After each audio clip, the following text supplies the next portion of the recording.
So, like I said, I've been hopping in and out of the NFL offseason all year really, and really only paying attention to the stories that I found interesting. That's kind of just how I follow most sports off seasons for the most part.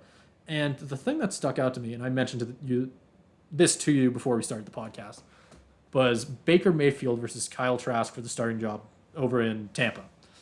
That it's such an interesting idea to me because they're both neither. I'd almost argue neither are really starting caliber, but yet they're being thrust into a job that they're replacing the goats, right? You got to realize that. So it's for me. I've been kind of keeping an eye on it. I'm whoever starts week one. It's gonna be an interesting one for sure. Oh yeah, it's an easy thing to laugh about because you see the clips on Yeah. Twitter or whatever of them missing their targets by however many yards, and I'm not the biggest Kyle Trask fan of all time. It's I think even as he was picked a little early in the draft. I know this is kind of their I don't know if this is their game plan to have him sit behind Brady for a year, but he was never the kind of quarterback that I would see as a starter. To me, he's the kind of guy who goes in if your starter gets injured. He can manage your offense, perhaps, but he's not a starting quarterback. He's at Just to least point in out, this league. did anybody think Brady was gonna be starting? It's Sad. true. It's true. That But argument you can obviously can only that's throwing yeah that's you a can you can you can kind of pick at that there, right? Like, yeah. then anybody think Russell Wilson's going to be a starter, and anyone think um, or not, or Tom Brady's going to be a starter. But then it's all the guys you don't remember, right? That were Yeah, drafted in for the sure. second, third, fourth round. And Kyle Trask doesn't have, at least Brady is the one exception, as he is with Yeah, most of things. course. At least like with Russell Wilson, it's always like he has the skills, but it's one glaring flaw. It's like these kind of prospects, even to a lesser extent, you think Mahomes, It's the guys Josh that Allen. yeah, and it's the guy you hear as being kind of the sit for a year, then maybe we'll think about Yeah, it kind of guys. I mean, you're hearing that a lot. For example, Anthony Richardson, he's the guy that everybody's talking about being either going to be incredible or the biggest bust ever, right? Like yeah. that's the big thing with him. I mean, yeah, I'll let you pick that up there, but Oh, yeah. And there's a reason that guys like Richardson are going higher and higher in the draft, because it was guys like Mahomes and Allen who are kind of sitting in like the like 10th overall to like mid-teens kind of picks, and now Richardson's going as high as, like, I believe it was 5 to the Colts. yeah, It's because you're seeing teams value these more physical attributes a little bit more. And so Kyle Trask, drafted in 2020. There's a reason he wasn't drafted in the first round. There's a reason he fell to the end of the second. He's not a traits kind of guy who you're going to look at as kind of a boomer bust. He has a ceiling that's very low. He can be a quarterback that, if everything else goes right, can win a few games, but otherwise, like, he's not going to elevate you anything beyond that. And it's funny, at this point in his career, I could almost say the same about Baker Mayfield. However, he does have a little bit of the um, clutch gene in him um, that yeah, still revives from time to time. Think of the Rams game against the Raiders, I believe it was the Raiders, where yeah. he I think that's right. on Monday night, where he came back, and it was like he looked like he was at the peak of his career again. Oh yeah. I'm Well, more a I'm lot of more of times a during that LA run, he looked very, very solid. But there's also a lot of times during that LA run where he kind of, looked like Baker Mayfield. So yeah.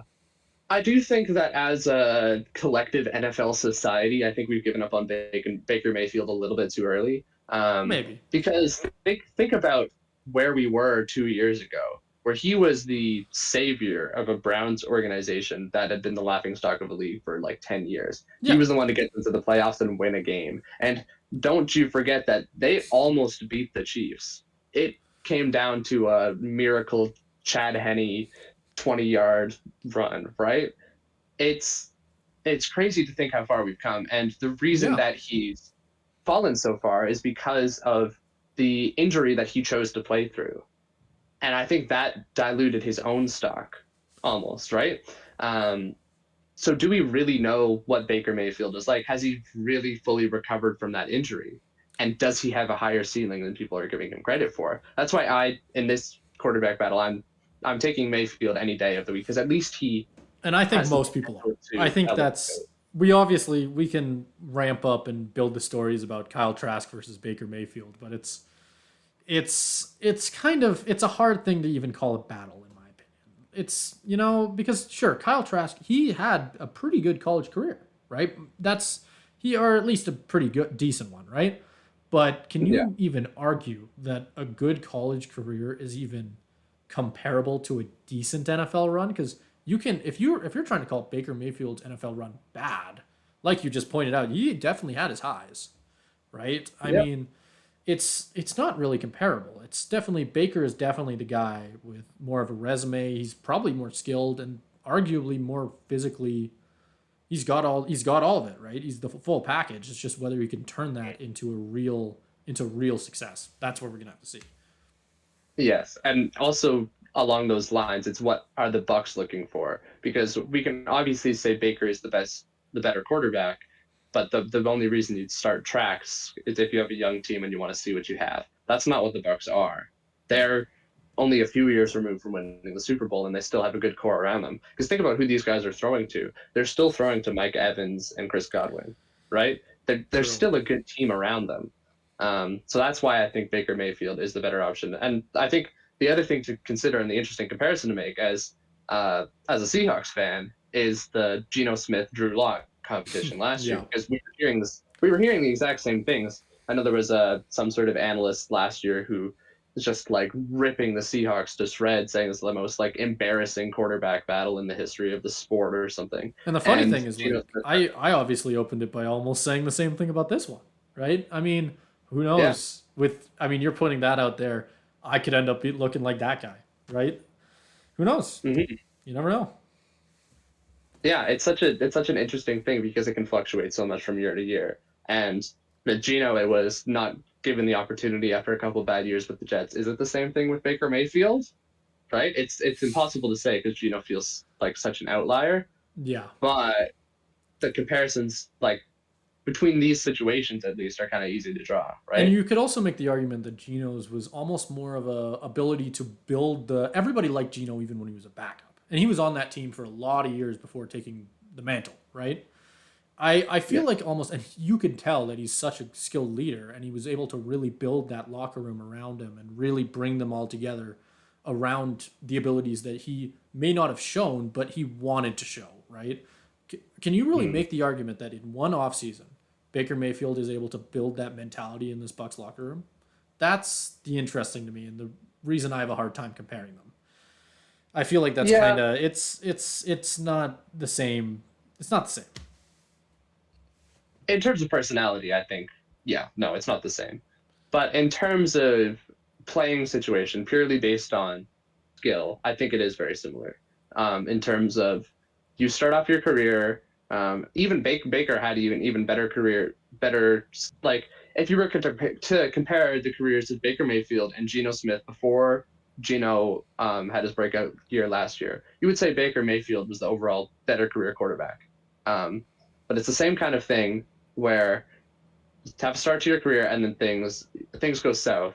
Geno gets benched. Baker gets hurt. He tries to play through it, gets benched, gets traded to Carolina, plays awful there. But then it's the same kind of thing where you're given another opportunity in a team that is a little bit better of a culture, right? Because you make the point about Geno facilitating that locker room culture with I think the good thing about the Bucks is that they already have a winning culture there, right? They already have I pieces definitely in was place. not thinking that. Yeah, I definitely see what you mean there. They already have that who players who know how to win. Like there will be a Brady after effect True, but do of you how think those that players are necessarily thinking right now that they are going to win with Baker? e- Like, or do e- you think they're bought in? every team has to be at this point in the year. Do Okay, you think yeah, that people like yeah. you can make that same argument about the Seahawks last year? Nobody thought they would be good, You but know there's always what? teams Yeah, I see what you mean. surprised. I guess There's always teams. that was kind of a bold statement, but yeah, I definitely see what you mean. Like you can't as an NFL, like that's kind of gets into another argument, right? Of do NFL teams ever really tank? Like I don't. The GMs can by cutting your players, but the Yeah. players aren't going to give up on the team. This is their job, it's their life, this is their passion. They're not going to. One bad year in the NFL and you could be in the CFL the next one. So Yeah, you never know. yeah, yeah. It's such a next guy up mentality that you need to take advantage of the opportunities that you're given. And so whatever quarterback the Buccaneers have, the rest of the team is going to try their best to support him. So it's going to be an interesting year, given how stark the contrast is between the situation that they've been in as a perennial Super Bowl contender to feeling a little bit like a laughingstock right as of right now. Yeah. So ending it off, you're the Bucks head coach. You're watching all of this. You're watching all the tape. You're watching them both miss throws by 5 yards, and you are looking at who's going to be your starter in Week 1. Who are you going with? Mayfield. Yeah. It's easily Mayfield. I mean, even asking the question, I mean, I was here for the last 10 minutes. I know, but I just wanted to throw it out there. Let's finish it off. Mayfield's the guy to go with. That's the way that I think it's. I mean, if you want to win, right? Kyle Trask is younger. You could argue maybe who knows, right? I mean, I can definitely say you look at a guy like Purdy, throwing him out there, and you definitely didn't think that he definitely had any of the physicals to pull it off, and he pulled it off, right? Yeah. You never know what a young quarterback can do when you give him the right pieces. But I mean, we've been compared that comparison. We're comparing him to Purdy. We're comparing him to Geno. That's two guys who. That's tough, right? That's two people who you can't necessarily compare, right? Because they're such a rare situation. Yeah. No, it'll definitely be interesting because that like the examples of Purdy and Geno are definitely the peak of what they can be. It's hard to come up with an example for the floor of what they can be because that is so often forgettable, right? Yeah.